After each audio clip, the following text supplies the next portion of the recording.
आहे महाराष्ट्रातील सर्वात जलद news network Maharashtra police news 24। शिक्षक भरतीतील आरक्षणावरून वंचित बहुजन माथाडी युनियन आक्रमक।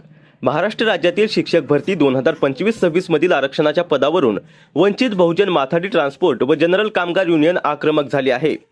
मंगळवार दिनांक 11 ऑगस्ट 2026 रोजी कोल्हापूर जिल्हाधिकारी यांना निवेदन देत पवित्र पोर्टलद्वारे जाहीर करण्यात आलेल्या 30,209 शिक्षक पदांची भरती थांबवून रोस्टर आणि बिंदू नामावलीची स्वतंत्र पडताळणी करण्याची मागणी करण्यात आली आहे।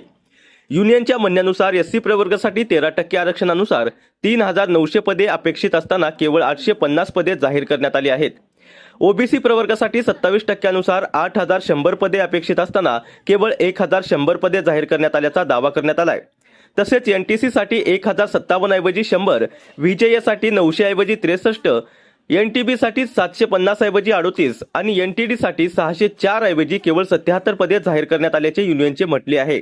या प्रकाराचा मागासवर्गीय शिक्षकांवर अन्याय होत असल्याचा आरोप करत शासनाने रोस्टर तपासून बिंदू नामावलीनुसार पदे जाहीर करावीत अशी मागणी करण्यात आली। मागण्या मान्य न झाल्यास उग्र आंदोलन करण्याचा इशाराही यावेळी देण्यात आलाय। यावेळी जिल्हाध्यक्ष संजय गुदगे, जिल्हा सल्लागार संभाजी कागलकर, जिल्हा सचिव रघुनाथ कांबळे, जिल्हा महासचिव दीपक कुरणे, जिल्हा उपाध्यक्ष अविनाश बनगे, माल वाहतूक आघाडी अध्यक्ष तुळशीदास धनवडे, उपाध्यक्ष भीमराव कोरगे, पन्हाळा अध्यक्ष संभाजी कांबळे, जिल्हा महिला अध्यक्षा सलमा मेमन या प्रकारामुळे मागासवर्गीय शिक्षकांवर अन्याय होत असल्याचा आरोप करत शासनाने रोस्टर तपासून बिंदू नामावलीनुसार पदे जाहीर करावीत अशी मागणी करण्यात आली। मागण्या मान्य न झाल्यास उग्र आंदोलन करण्याचा इशाराही यावेळी देण्यात आलाय।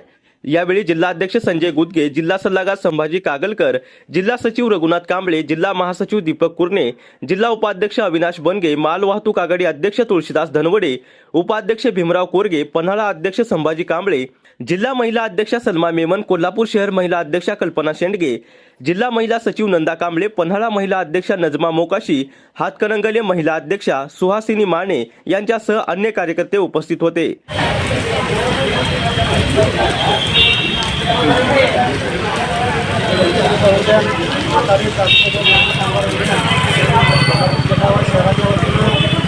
माननीय जिल्हाधिकारी कोल्हापूर यांना निवेदन देण्याचं कारण म्हणजे पवित्र पोर्टलद्वारे शिक्षकांची जी भरती चालू आहे त्यामध्ये जवळजवळ 30,209 पदं महाराष्ट्र शासनाने जाहीर केलेलं आहे।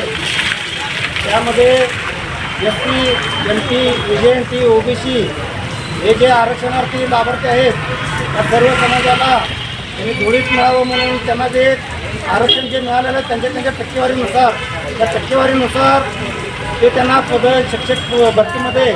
महाराष्ट्र पोलीस न्यूज 24 साठी महाराष्ट्र प्रतिनिधी पंकज सरोदे।